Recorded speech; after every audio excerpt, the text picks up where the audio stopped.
बघा, आपण अंतराचं सूत्र शिकलोय. कोणत्याही दोन बिंदूंमधलं अंतर कसं काढायचं हे आपण शिकलोय. आता आपण आहे ना विभाजनाचं सूत्र शिकणार, रेषाखंडाचे विभाजन. आता रेषाखंडाचे विभाजनाचं सूत्र आहे आपल्याला सेक्शन फॉर्म्युला, असं आपल्याला एक फॉर्म्युला आहे विभाजनाचे सूत्र. आता विभाजनाचे सूत्र जे आहे ते कशासाठी आहे ते आधी आपल्याला कळलं पाहिजे. विभाजनाचं सूत्र आपण कशासाठी वापरणार आहे, तर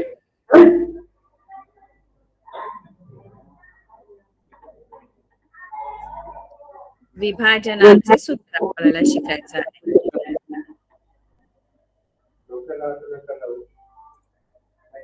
विभाजनाचे सूत्र म्हणजे काय समजा बघा, हा मुलांनो ऐका, हा आपण बघायचं की हे विभाजनाचं सूत्र आपण कशासाठी वापरणार आहे.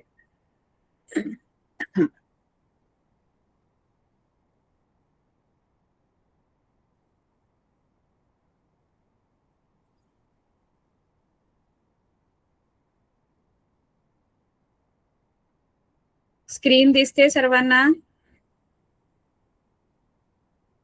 थम्सअप करा, स्क्रीन दिसते?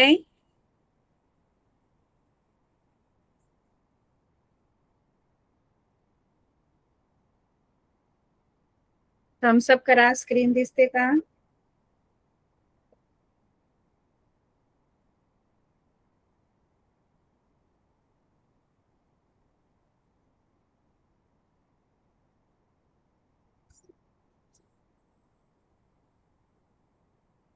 बर, स्क्रीन दिसते ना? हा.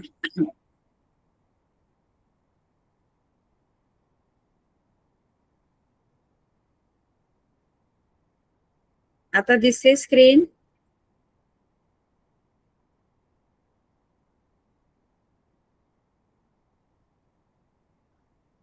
हा, तर विभाजनाचं सूत्र आपण कशासाठी वापरतो ते आपण आधी बघूया. बघा, कोणताही एखादा रेषाखंड आपल्याला दिला असेल, समजा हा रेषाखंड आहे AB है ना, तर AB जर रेषाखंड आहे आणि समजा AB ची जी लांबी आहे ती समजा 5 सेंटीमीटर आहे, समजा 5 सेंटीमीटर आहे पूर्ण AB ची लांबी. ठीक आहे, AB जो आहे तो समजा 5 सेंटीमीटर आहे. आता या AB ला ना एक बिंदू जो आहे P बिंदू, इथे एक P बिंदू आहे. हा P बिंदू ना AB ला काय करतो माहितीये का, विभाजन करतो ABचं. P बिंदू AB या रेषाखंडाचं विभाजन करतो. आता विभाजन करतो म्हणजे काय करतो, तर दोन भाग करतो. P जो बिंदू आहे तो AB चे दोन भाग करतो. आता दोन भाग म्हणजे ते सारखेच असतील असं नाही. समजा हा पूर्ण AB 5 सेंटीमीटर आहे, तर P कसा भाग करतो माहितीये का AB चे, समजा हा P असा आहे, P असं त्याला विभागतो की AP 2 सेंटीमीटर आणि PB 3 सेंटीमीटर झाला पाहिजे. पूर्ण AB 5 सेंटीमीटर आहे आणि P जो विभाजन करतो ABचं ते 2 आणि 3 अशा भागांमध्ये करतो. AP 2 सेंटीमीटर आणि PB 3 सेंटीमीटर आहे. म्हणजेच काय की बिंदू P जो आहे तो रेषाखंड AB चे 2:3 या गुणोत्तरात तो विभाजन करतो.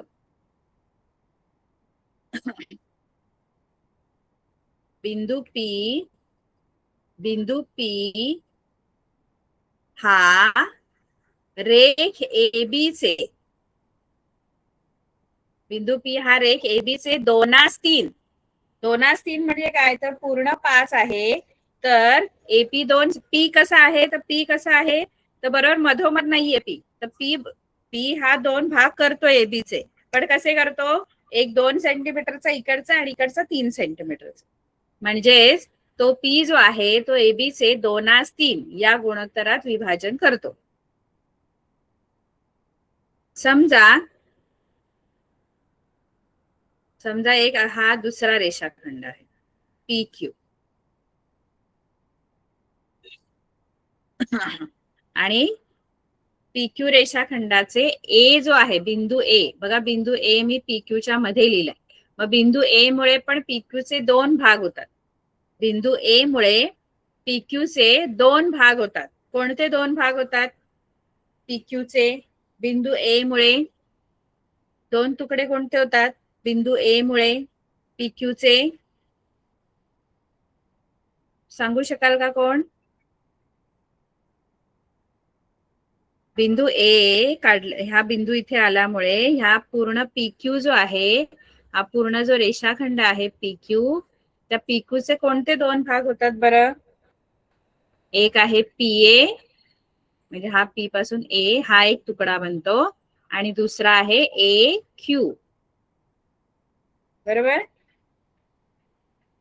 आता पूर्ण PQ जर 10 सेंटीमीटरचा आहे, पूर्ण PQ जर 10 सेंटीमीटरचा आहे, हा समजा 10 सेंटीमीटरचा आहे पूर्ण, आणि 10 सेंटीमीटर PQ चे ए मुळे दोन तुकडे झाले, आणि ते दोन तुकडे कसे झाले माहितीये का? PA 6 सेंटीमीटरचा झाला आणि AQ 4 सेंटीमीटरचा झाला. पूर्ण 10 सेंटीमीटर आहे PQ, पण ए मुळे दोन तुकडे झाले, एक PA आणि एक AQ. PA आहे 6 आणि AQ आहे 4. म्हणजे ए जो बिंदू आहे तो PQ ला, ए बिंदू रेख PQ ला 6:4 या प्रमाणात विभागतो. 6:4, कारण एक भाग 6 आणि दुसरा 4. ए बिंदूमुळे दोन तुकडे झाले, एक 6 सेंटीमीटरचा, एक 4 सेंटीमीटरचा, म्हणजे त्यांचं गुणोत्तर लिहिताना 6:4 असं आपण लिहिणार. पण 6:4 जो आहे त्याला आपण आणखी संक्षिप्त रूप देऊ शकतो. म्हणजे हे जे गुणोत्तर आहे हे 6:4 न लिहिता 6:4 म्हणजे 6/4, तर याला भाग जातो. 6 आणि 4 ला कितीने भाग जातो बरं? कितीने भाग जातो सांगा? 6 आणि 4 ला आपण भाग लावू शकतो. कोणत्या पाड्यात येतात त्या दोन्ही संख्या? 2 ने भाग लावल्यानंतर आपल्याला तेच गुणोत्तर 2 2 4 म्हणजे 3:2 मिळतं. 3:2. मग आपण काय सांगणार माहितीये का? हा जो बिंदू ए आहे, हा बिंदू ए रेषाखंड PQ चे 3:2 या प्रमाणात विभाजन करतो. हा जो बिंदू, हा बिंदू P जो आहे, बिंदू ए जो आहे, हा बिंदू ए जो आहे तो या PQ चे कोणत्या प्रमाणात विभाजन करतोय? ऍक्च्युली 6 आणि 4 असे दोन तुकडे झाले, पण 6:4 असं गुणोत्तर न लिहिता 6 आणि 4 ला आपण 2 ने भाग लावला तर तुम्ही संक्षिप्त रूप त्या गुणोत्तराला देऊ शकता. गुणोत्तराचं संक्षिप्त रूप कसं द्यायचं हे आपण 9वी मध्ये शिकलो. संक्षिप्त रूप म्हणजे तुम्ही जसं भाग जात असेल तर लावायचा, आणि मग छोट्यात छोटी संख्या गुणोत्तरामध्ये आणायची असते. 6:4 खरे भाग 6 आणि 4 होतात, पण 6:4 गुणोत्तराला आपण 3:2 असंही म्हणू शकतो. म्हणजे बिंदू ए हा रेषाखंड PQ चे 3:2 या प्रमाणात विभाजन करतो. बिंदू ए रेषाखंड PQ चे 3:2 या प्रमाणात विभाजन करतो. ठीक आहे. आता आपल्याला प्रमाण कळलं की कसं प्रमाण लिहायचं, कोणत्या प्रमाणात विभाजन करतो. आता आपल्याला विभाजनाचं सूत्र बघायचं. विभाजनाचं सूत्र जे आहे ते काय आहे बघा. विभाजनाचं सूत्र जे आहे ते आपल्या आलेखामध्ये, म्हणजे निर्देशक पद्धतीमध्ये, निर्देशक पद्धत म्हणजे काय? तर निर्देशक पद्धत म्हणजे आपण जे बिंदू घेणार ते आलेखावर घेणार. दोन, समजा एक बिंदू इथे आहे ए आणि दुसरा बिंदू इथे आहे बी. आता हे आलेखामध्ये, आलेखावर आहेत. आलेख निर्देशक पद्धतीत जर मी बिंदू दाखवते, प्रतलात नाही दाखवत, त्या प्रतलामध्ये मी दोन अक्ष काढले, आणि दोन अक्ष जर असतील तर त्याला आपण निर्देशक पद्धत असं म्हणतो. आणि निर्देशक पद्धतीत जर मी बिंदू दाखवते तर त्या बिंदूशी निगडीत कोणत्याही बिंदूशी निगडीत दोन संख्या असतात, त्याला आपण त्याचे निर्देशक म्हणतो. म्हणजे आपण बघा आलेखावर इकडे सगळ्या धनसंख्या लिहितो,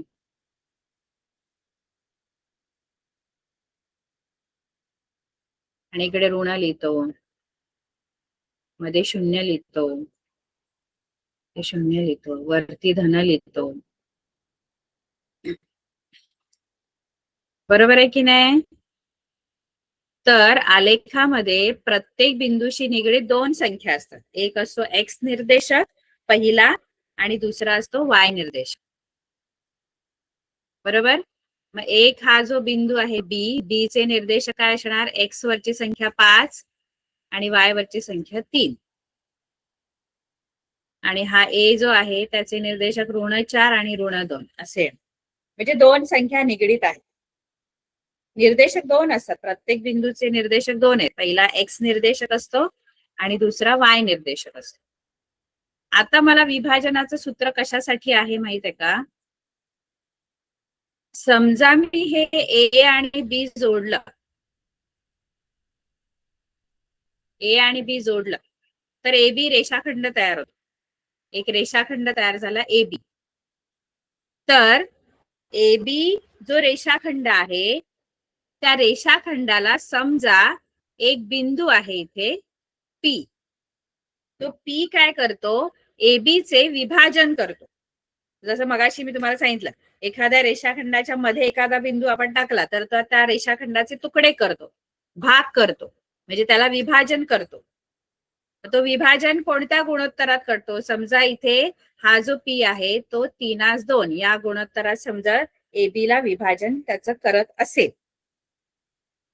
एबी चे बिंदू पी हा 3:2 या प्रमाणात जर विभाजन, या गुणोत्तरात जर विभाजन करत असेल तर आपण आलेख न काढता, म्हणजे आलेख नाही काढायचं आपल्याला.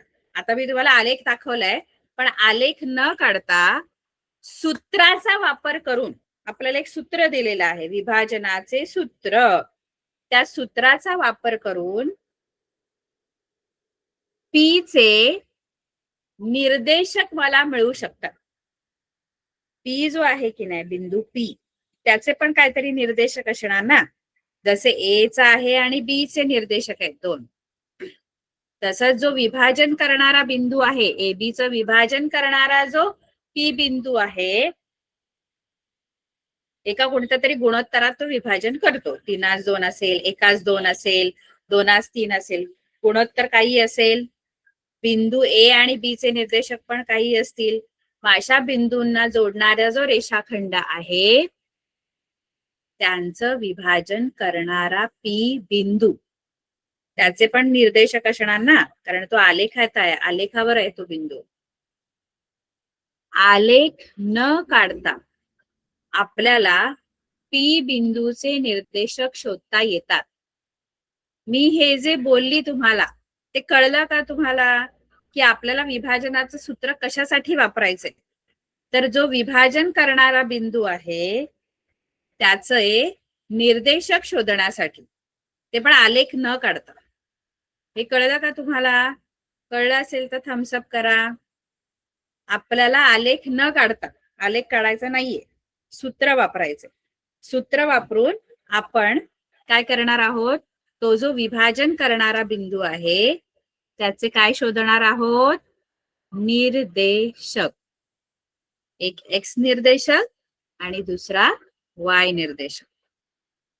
जसे ए आणि बी चे निर्देशक आहेत तसे पी चे पण निर्देशक असणार, कारण तो पण आलेखावर आहे ना बिंदू. कोणताही बिंदू आलेखावर आहे तर त्याचे दोन निर्देशक असतातच. जसे ए चे आहेत आणि जसे बी चे आहेत तसेच पी चे पण असणार. मग त्या पी बिंदूचे निर्देशक शोधण्यासाठी आपल्याला एक सूत्र आहे, जे सूत्र आपण विभाजनाचे सूत्र म्हणून आपण लिहितो.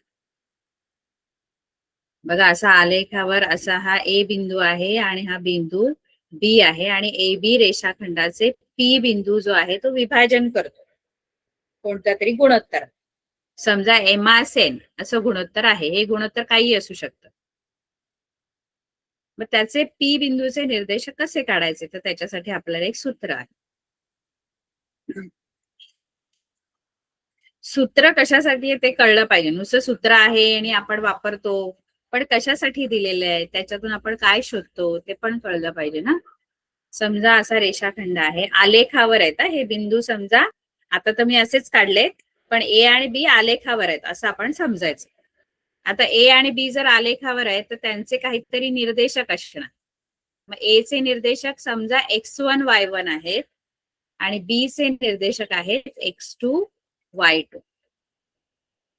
आणि त्यामध्ये एबीच्या मध्ये पी बिंदू आहे आणि हा पी बिंदू काय करतो, या रेषाखंडाचे एमास एन या गुणोत्तरात विभाजन करतो. एमास एन म्हणजे काही असू शकतं गुणोत्तर. 2:1 असू शकतं, 1:2 असू शकतं, 3:2.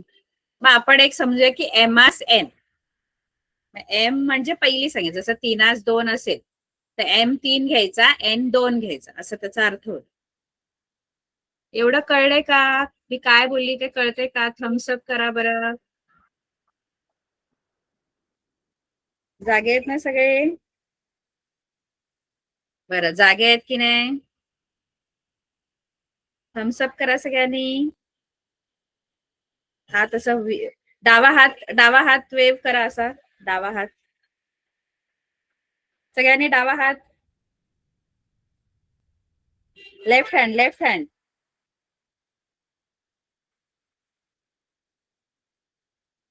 दोन्ही हात. तुम्ही किती?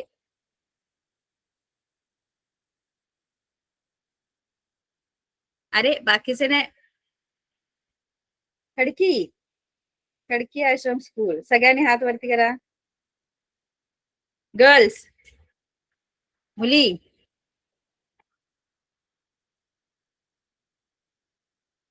वेव करा, वेव करा, वेव करा, वेव करा. Very good. आता खाली हात करा. बरं, मी जे काही तुम्हाला सांगितलं ते कळलं का तुम्हाला? ते सांगा. थम्सअप करून, थम्स डाऊन. कळलं असेल तर थम्सअप, नाही तर मग डाऊन. आपल्याला शोधायचे आहेत निर्देशक, विभाजन करणाऱ्या बिंदूचे निर्देशक. एवढं कळलंय? सूत्र आहे त्याच्यासाठी आपल्याला, ते सूत्र मी सांगते तुम्हाला. खडकी आश्रम स्कूल कळलंय का? अरे मुलांनो, खडकी शाळा कळलंय का? आवाजच येत नाही वाटतं त्यांना.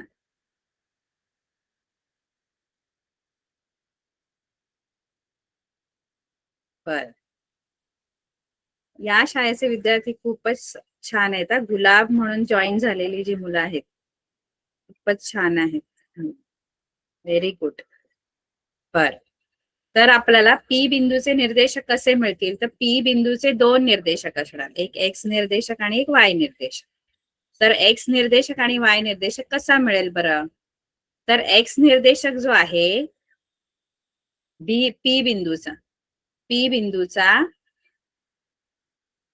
बिंदू पी चा एक्स निर्देशक जर पाहिजे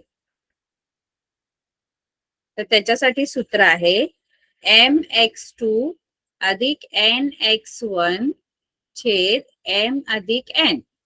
या सूत्राने आपल्याला पी बिंदूचा पहिला निर्देशक मिळतो, एक्स निर्देशक. त्याच्यासाठी आपण वापरणार आहे या ए बिंदूचे निर्देशक आणि बी बिंदूचे निर्देशक. ए आणि बी चे पण काहीतरी निर्देशक दिलेले असणार आपल्याला. हा x2 म्हणजे काय आहे, m म्हणजे काय, तर m म्हणजे या गुणोत्तरातली संख्या असेल. म्हणजे आता 3:2 असेल तर m3 घ्यायचा, n2 घ्यायचा. x2 म्हणजे काय, तर x2 म्हणजे हा b चा x निर्देशक आहे, x1 म्हणजे a चा x निर्देशक आहे. मग अशा किमती तुम्हाला दिलेल्या असणार, त्या फक्त ह्या सूत्रात टाकायच्या आहेत आपल्याला. आता बिंदू पी चा एक्स निर्देशक हा आहे आणि वाय निर्देशक जर पाहिजे तर बिंदू पी चा वाय निर्देशक जो आहे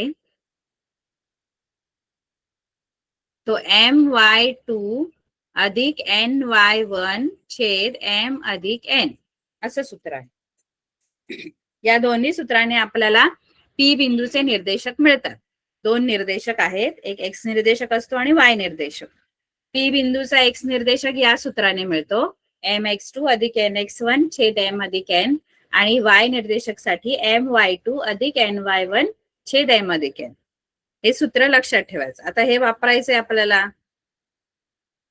आता हे वापरण्यासाठी आपण गणित बघूया. तुम्हाला पुस्तकामध्ये गणित आहे, विभाजनाच्या सूत्रावरून गणित आपल्याला सोडवायचे आहे.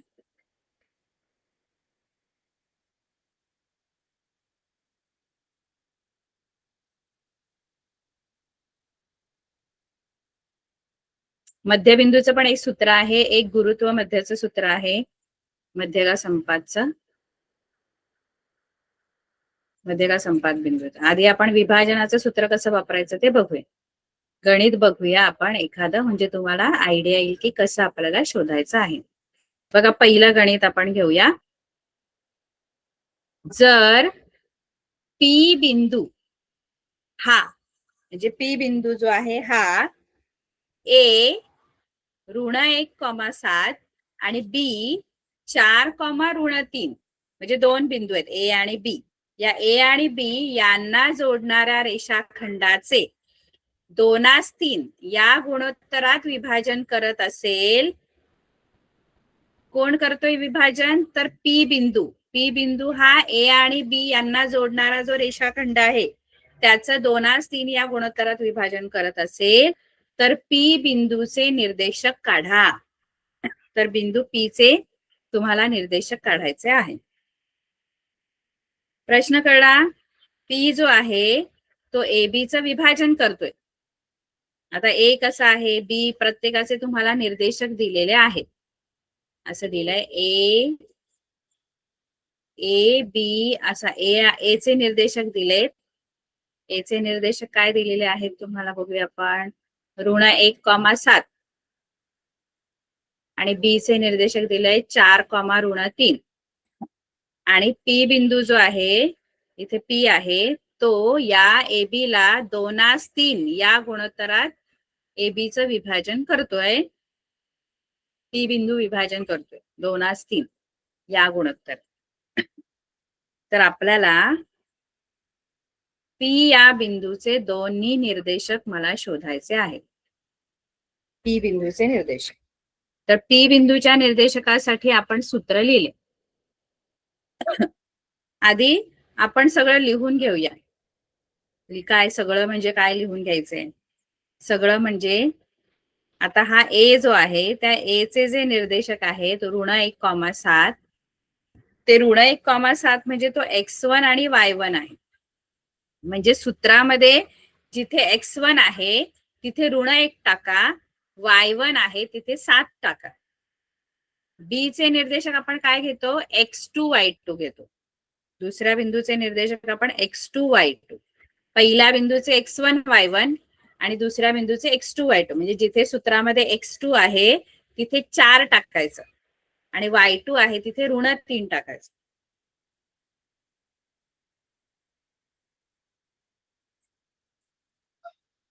कळते का?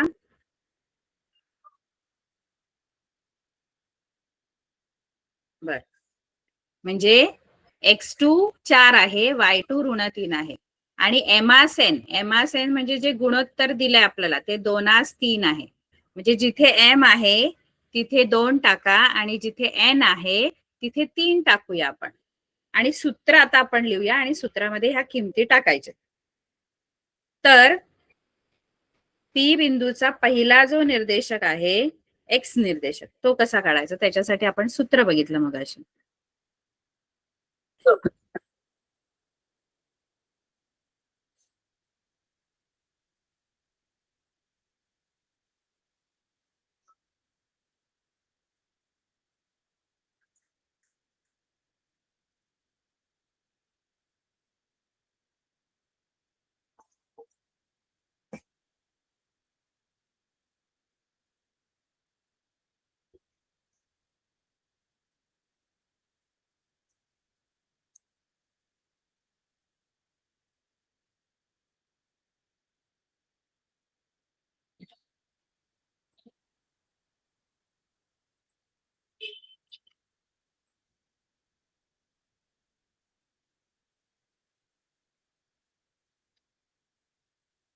पेन काम नाही करत.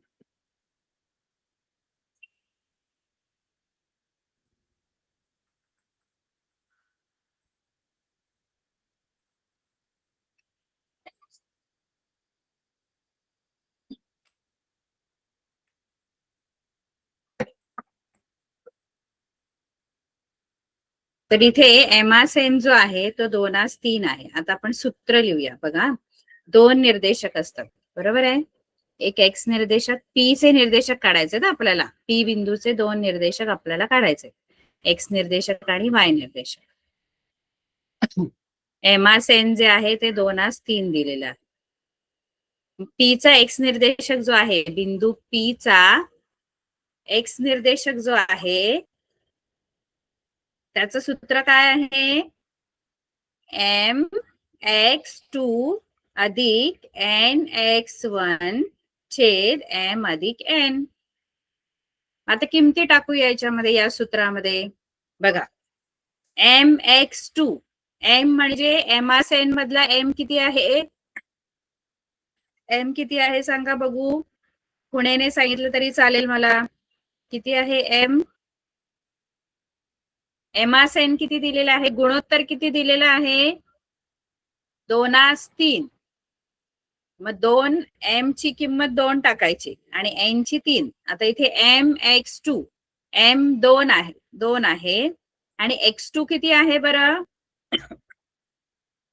x2 किती आहे सांगा मला. x2 इथे आहे बघा, बिंदूचे निर्देशक. बरोबर. मग mx2 म्हणजे काय आहे माहिती का? m आणि x2 चा गुणाकार आहे. 2 आणि 4 24 नाही लिहायचं, 2 गुणिले 4 लिहायचं. 2 गुणिले 4 mx2 म्हणजे m गुणिले x2 आहे. अधिक n किती आहे? n ची किंमत, n ची किंमत किती आहे बरं? एमासेन गुणोत्तर n 3 आहे. गुणिले x1, x1 काय आहे? x1 काय आहे? ऋण आहे. बरोबर, व्हेरी गुड. आणि खाली आहे m अधिक n. m अधिक n म्हणजे 2 अधिक 3. बरोबर. आता हे फक्त आपल्याला सिम्प्लिफाय करायचं आहे, म्हणजे सोडवायचं आहे. आता 2 गुणिले 4 किती होतात बरं? 2 गुणिले 4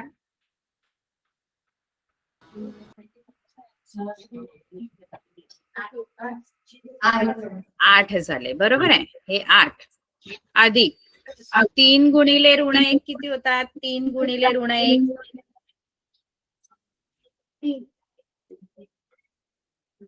3 गुणिले ऋण 1 3 होतात. 3 1 3. पण आपल्याला चिन्ह द्यायचं असतं. चिन्ह गुणाकारामध्ये, या दोन संख्यांचा गुणाकारामध्ये हा चिन्ह काय येईल याला? धन येईल की ऋण येईल? 3 1 3 बरोबर आहे, पण याला चिन्ह येईल ना काहीतरी. धन चिन्ह येणार की ऋण?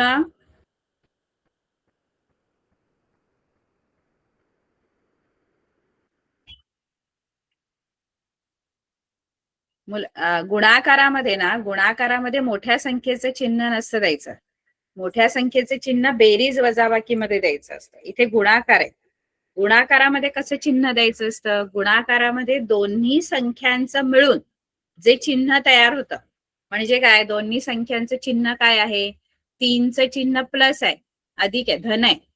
काही नाहीये, 3ला चिन्ह म्हणजे धन आहे आणि 1चं चिन्ह ऋण आहे. तर धन ऋण मिळून काय बनतो? धन ऋण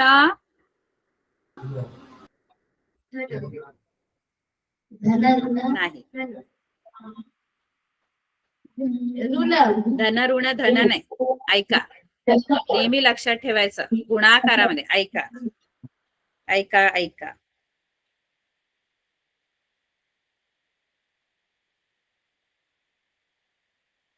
चिन्ह धनच येणार. जसं 2 आणि 4चा गुणाकार लिहिला बघा, 2 आणि 4. 2 आणि 4 दोन्ही पण धन धनच होते. आणि चिन्ह आपण लिहित नाही, धन चिन्ह लिहायचं नसतं. आपण काही चिन्ह नाहीये म्हणजे त्याला धन आहे असं आपण समजतो. म्हणजे याला पण धन आहे, याला पण धन आहे, म्हणून या दोघांचा गुणाकार बेचोक 8 आणि धनच आला. म्हणून त्याला पण मी चिन्हाचं धन लिहिलं नाही, कारण काही चिन्ह लिहिलं नाही म्हणजे ते धनच असतं. याचा पहिला गुणाकार धन का आला, कारण दोन्ही संख्या धन धन आहे म्हणून. त्यानंतर एक संख्या पहिली धन असेल, दुसरी ऋण असेल, धन ऋण ऋण बनतं मुलांना. एक धन असेल आणि एक ऋण असेल, म्हणजे पहिली धन दुसरी ऋण, किंवा पहिली ऋण आणि दुसरी धन, म्हणजे वेगवेगळी चिन्ह जिथे असतील त्याचं उत्तर ऋणच येतं. कळते का? ऋण धन पण ऋणच, धन ऋण ऋण, वेगवेगळी चिन्ह, एकाचं धन एकाचं ऋण, तर ऋण येणार उत्तर. आणि ऋण ऋण असेल तर काय येणार? दोन्ही संख्या ऋण ऋण आहेत, तर त्यांचा गुणाकार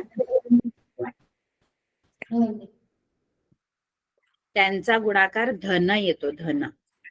म्हणजे काय थोडक्यात लक्षात ठेवायचं माहितीये का? सारखी चिन्ह जर आहेत, दोन्ही संख्यांना सारखी चिन्ह आहेत, धन धन असू देत किंवा ऋण ऋण असू देत, सारखी चिन्हवाले जे आहेत की नाही त्यांचा गुणाकार धनच येतो.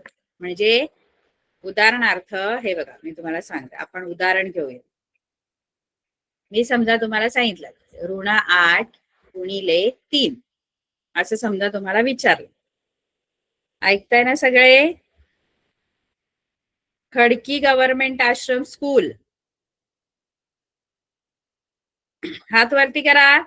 खडकीवाले राईट हँड.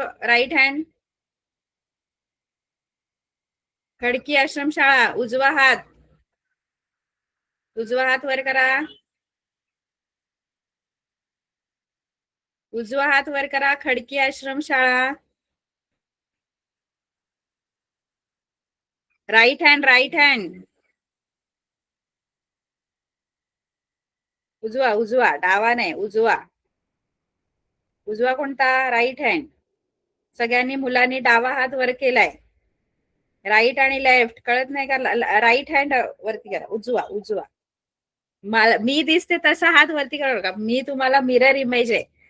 माझा हात जो मी वरती केलाय तो उजवा आहे माझा. तुम्ही त्या साईडचा हात वरती केलात तर तो डावा येईल तुमचा हात. तुमचा उजवा कोणता आहे हात? चूक. मी माझ्यासारखा हात वरतीच करू नका. माझा जो मी जर हात वरती केला त्या साईडचा तुम्ही केला तर तुमचा तो डावा हात येणार. तुम्ही लिहिता कोणत्या हाताने? तो तुमचा उजवा हात आहे. उजवा हात वर करा. Right hand. अजून लेफ्टच आहे, डावाच हात वरती करतात. उजवा नाही, चूक. लिहिता कोणत्या हाताने? तुम्ही लिहिता कोणत्या हाताने? त्या हाताने लिहिता तुम्ही? खरंच? तुम्ही जो हात वरती केला त्याने लिहिता? त्या हाताने लिहिता? लिहिता कोणत्या हाताने तुम्ही? वहीवर कोणत्या हाताने लिहिता?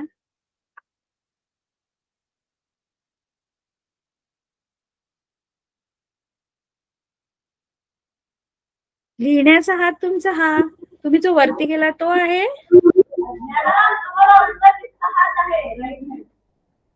अरे राईट हँड मुलांना, उजवा हात.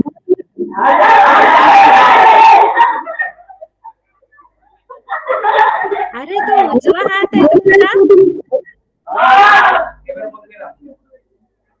कसं काय? अरे लिहिता कोणत्या हाताने मुलांना तुम्ही? लिहून दाखव, वहीवर लिहून दाखव जरा.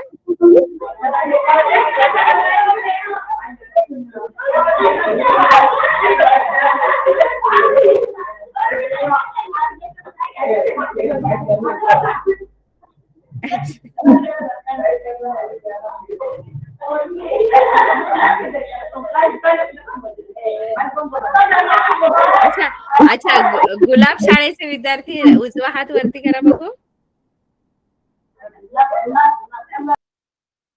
गुलाब नावाने जॉईन झालेले विद्यार्थी मुलींनो उजवा हात वर करा.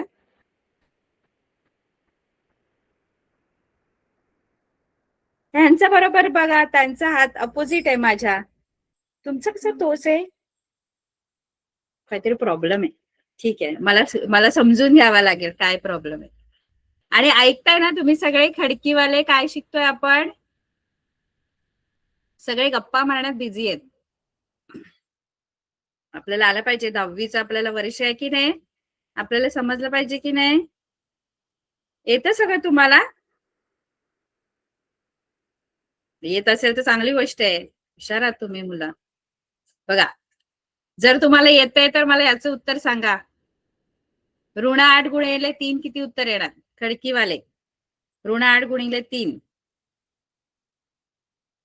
पटकन उत्तर सांगा.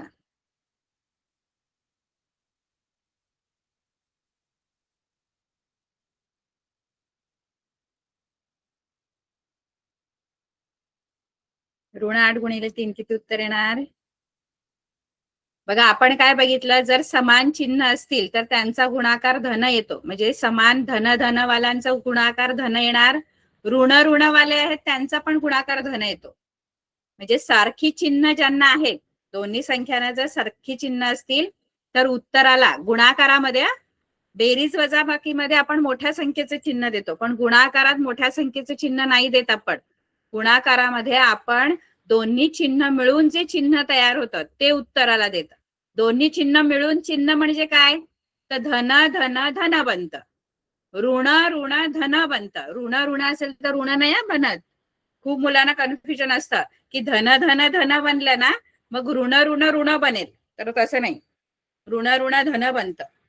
आणि ज्यांची वेगळी चिन्ह आहेत, म्हणजे एकाचं धन एकाचं ऋण असेल तर त्याचं उत्तर ऋण येणार. धन ऋण ऋण किंवा ऋण धन असेल तरी सुद्धा ऋण येणार. वेगळी वेगळी चिन्ह आहेत. जसं आता इथे आहे बघा, त्याला ऋण 8 ऋण आहेत आणि 3 ला काही चिन्ह नाहीये म्हणजे धन आहे. मग याचा गुणाकार 8 त्रिक 24 आणि गुणाकाराला चिन्ह काय येईल बरं? उत्तराला चिन्ह काय येईल?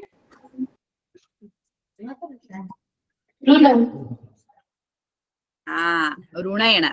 का? कारण एकाचं ऋण आहे आणि दुसऱ्याचं धन आहे, आणि ऋण धन आपण बघितलं ऋण बनतं. हे कुठेतरी लिहून घ्या तुम्ही, गुणाकाराचा नियम आहे हा चिन्हांसाठीचा. चिन्ह देता आली पाहिजे बरोबर गुणाकारासाठी. चिन्हांवरून गुणाकार धन आहे की ऋण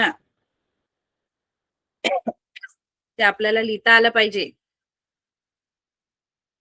मला याचं उत्तर सांगा आता, याचा गुणाकार काय येईल?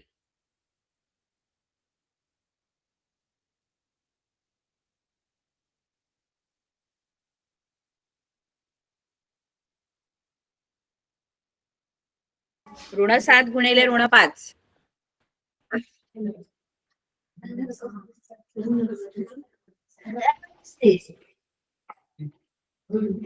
किती? बरोबर, धन 35. कारण ऋण ऋण आहे आणि ऋण ऋण धन बनतं, नेहमी लक्षात ठेवायचं. म्हणून याचं उत्तर धन 35. धन चिन्ह नाही लिहिलं तरी चालेल, नुसतं 35 लिहिलं तरी सुद्धा त्याचं चिन्ह धन आहे असं पण समजतो. चिन्ह एखाद्या संख्येला नाही दिलं तर ते धन असतं. याचं चिन्ह ऋण 24 येणार, 8 त्रिक 24 आणि ऋण धन ऋण येणार, ऋण 24. कळलं सगळ्यांना गुणाकाराचा नियम? बेरीज वजाबाकीचा नियम पण माहित पाहिजे आपल्याला. बेरीज वजाबाकी मध्ये सारखी चिन्ह असल्यावर बेरीज होते आणि वेगवेगळी चिन्ह असल्यावर वजाबाकी होते, आणि उत्तराला मोठ्या संख्येचं चिन्ह द्यायचं असतं. ठीक आहे, हे लिहून घेतलं कुठेतरी, हे लक्षात ठेवायचं. चिन्हांचा गुणाकार आपल्याला करता आला पाहिजे. चिन्हांचा गुणाकार कसा आहे इथे आपल्याला तशीच गणित सगळी सोडवायची आहेत. चिन्ह कळली पाहिजे, कोणती काय काय द्यायची आहेत ती. मग हा येईल आधी 3 गुणिले ऋण 1 किती सांगा बघू द्या आता मला. 3 गुणिले ऋण 1, 3 आणि ऋण 1 चा गुणाकार किती? 3 गुणिले ऋण 1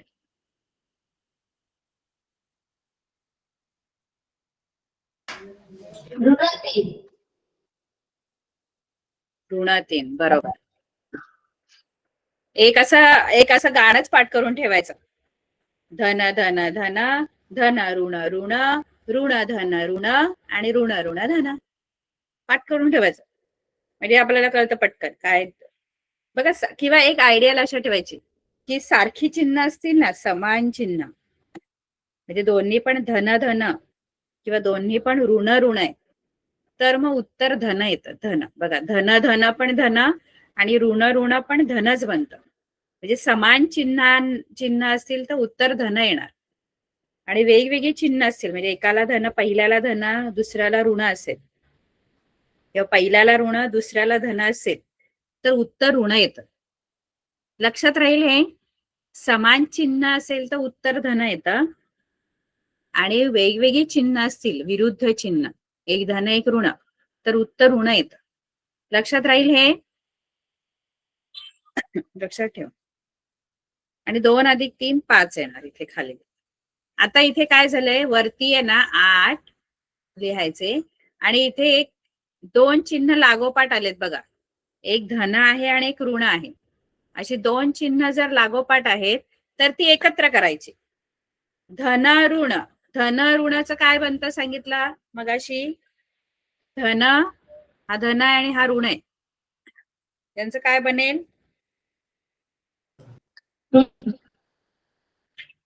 ऋण. कुठेतरी लिहून ठेवा. धन धन धन, ऋण ऋण पण धन आणि धन ऋण किंवा ऋण धन हे ऋण बनतात. मग इथे लागोपाठ 2 चिन्ह आहेत बघा. हा धन आहे आणि ह्याचा ऋण आहे 3चा. दोन्ही चिन्ह एकत्र करायची. 2 चिन्ह एकत्र केली तर धन ऋण ऋण बनेल म्हणजे ऋण 3. एकच चिन्ह बनवलं मी. 2 चिन्हांचं मिळून एक चिन्ह तयार केलं. पण ते एक चिन्ह तयार करताना हा रूल फॉलो करायचा आहे, हा नियम वापरायचा आहे. एक धन एक ऋण आहे तर ऋण येणार. छेद 5. 8 वजा 3 किती येतात. 8 वजा 3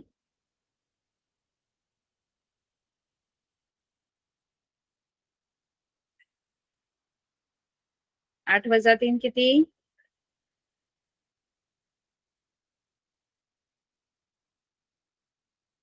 8 वजा 3 किती येतात मुलांना. 5 येतात आणि खाली पण 5. या दोघांना 5 ने भाग जातो. 5 एके 5, 5 एके 5, म्हणजेच आपलं उत्तर आलं 1.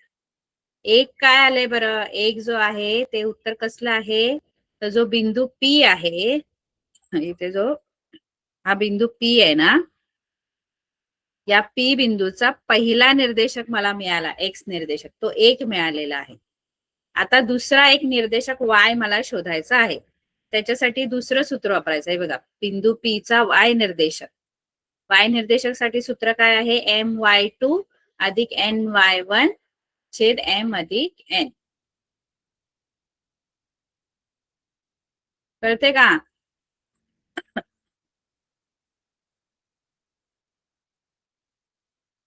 सेम तसंच आहे पण आता y1 आणि y2 आहे. y1 y2 काय आहे, तर बिंदू ए आणि बी चे निर्देशक, वाय निर्देशक.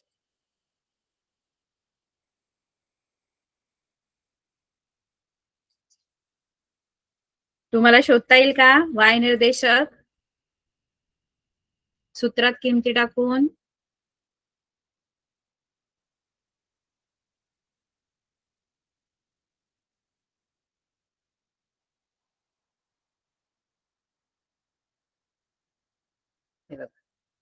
आपल्याला ए काय होता, ऋण 1,7 आणि बी होता 4, ऋण 3 है ना, असंच होतं ना.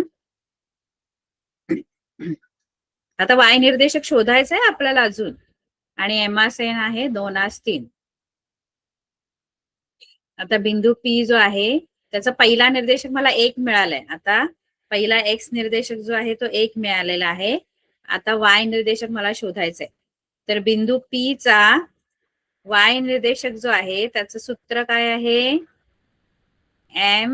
my2 अधिक ny1 छेद m अधिक n. आता याच्यात किमती टाकूया बरं. आता हा ए चे जे निर्देशक आहेत ते x1 y1 असतात आणि बी चे जे असतात ते x2 y2 असतात. आता मला सांगा पटापट एम किती आहे. एम पटापट पटापट बोला, पटापट. एम किती आहे?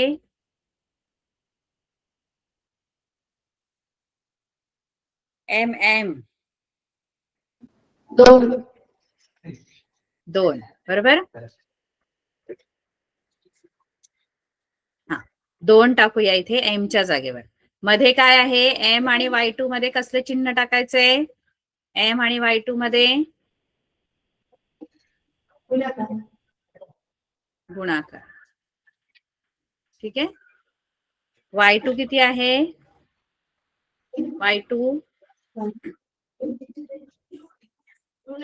y2 बघा इथे हे x1 y1 आणि हा x2 y2.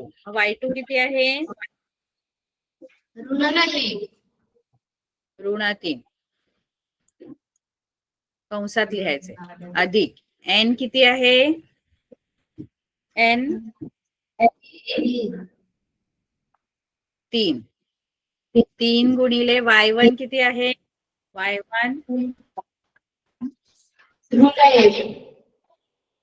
नाही, ऋण 1 जो आहे तो x1 आहे मुलांनो. हा x1 आहे आणि दुसरा जो निर्देशक आहे तो y1 आहे. 7 याचे 2 निर्देशक आहेत ना.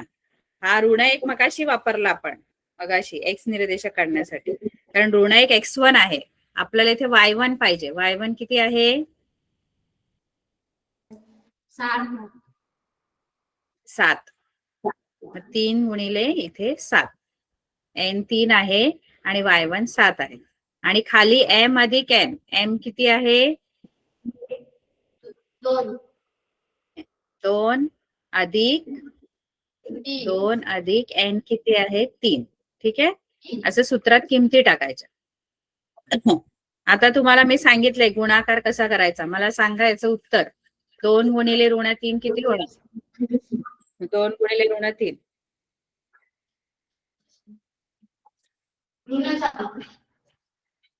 ऋण 6 बरोबर. अधिक हे अधिकचे चिन्ह.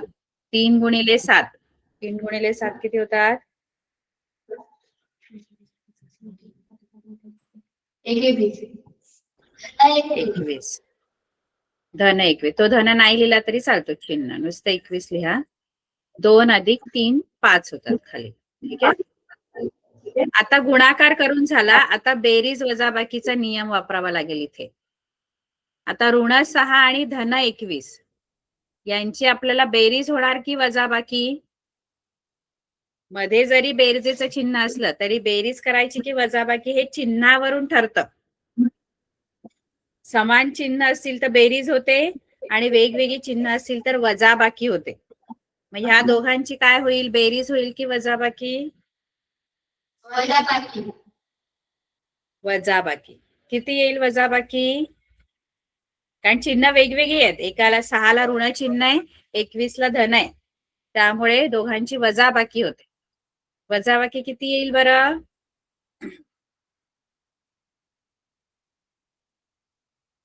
ऋण 6 अधिक 21. 21 मधून 6 वजा करायचे.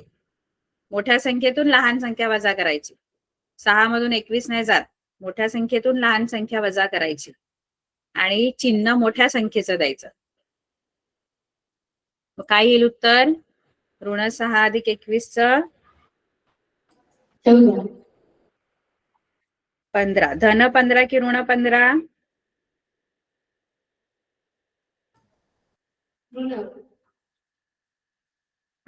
इथे काय कन्फ्युजन झालं बघा तुमचं. तुम्ही आता इथे गुणाकाराचा नियम वापरला. गुणाकारामध्ये वेगवेगळी ऋण धन असेल तर ऋण येतं चिन्ह, पण इथे आपला गुणाकार नाही करायचंय. गुणाकार करून झाला आपला. इथे आता बेरजेचे नियम वापरायचे. बेरजेचे नियम काय आहेत? बेरजेचे 2 नियम आहेत. पहिलं तर समान चिन्ह असली की बेरीज होते, वेगवेगळी चिन्ह असली की वजाबाकी होते. म्हणजे इथे आपण वजाबाकी केली कारण वेगवेगळी चिन्ह होते. आणखी एक नियम आहे त्याचा की चिन्ह जे देतो की नाही, गुणाकारामध्ये आपण काय करतो मुलांनो? गुणाकारामध्ये दोघांचे चिन्ह मिळून जे चिन्ह बनतं ते देतो, पण बेरजेमध्ये आपण मोठ्याच संख्येचं चिन्ह देतो नेहमी. यांची बेरजेचे नियम म्हणजे बेरीज होईल की वजाबाकी हे चिन्हांवरून ठरतं. तुम्हाला जरी बेरीज करायला सांगितली तरी बेरीजच होईल असं नाही. चिन्ह बघायची. चिन्ह कशी आहेत, सारखी आहेत की वेगवेगळी आहेत.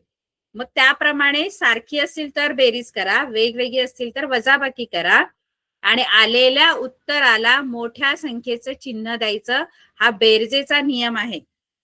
इथे आपल्याला आता बेरीज करायची आहे. गुणाकार आपला करून झालेला आहे. इथे गुणाकार करायचे होते, इथे गुणाकाराचे नियम वापरायचे होते. इथे आपण गुणाकाराचे नियम वापरले आणि गुणाकार करून झाले की बेरजेचे नियम वापरायचे. बेरजेचा नियम काय आहे? समान चिन्ह असली की बेरीज होते, वेगवेगळी चिन्ह असली की वजाबाकी होते आणि आलेल्या उत्तराला मोठ्या संख्येचं चिन्ह द्यायचं. आता मला सांगा त्याचं उत्तर किती येणार? ऋण 6 अधिक 21 किती उत्तर येणार? धन 15.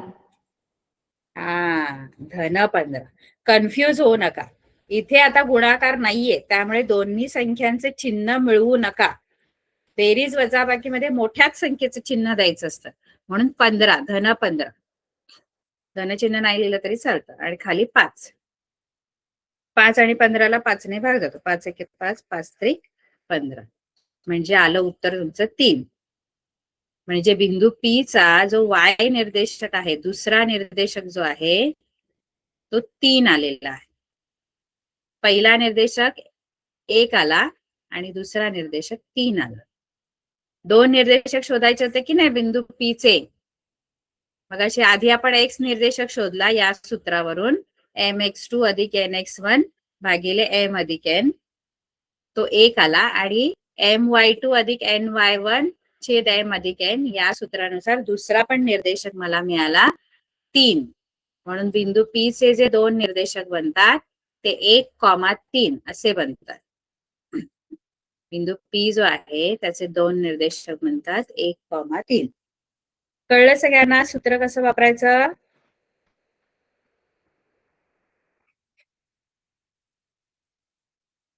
कळलं की नाही?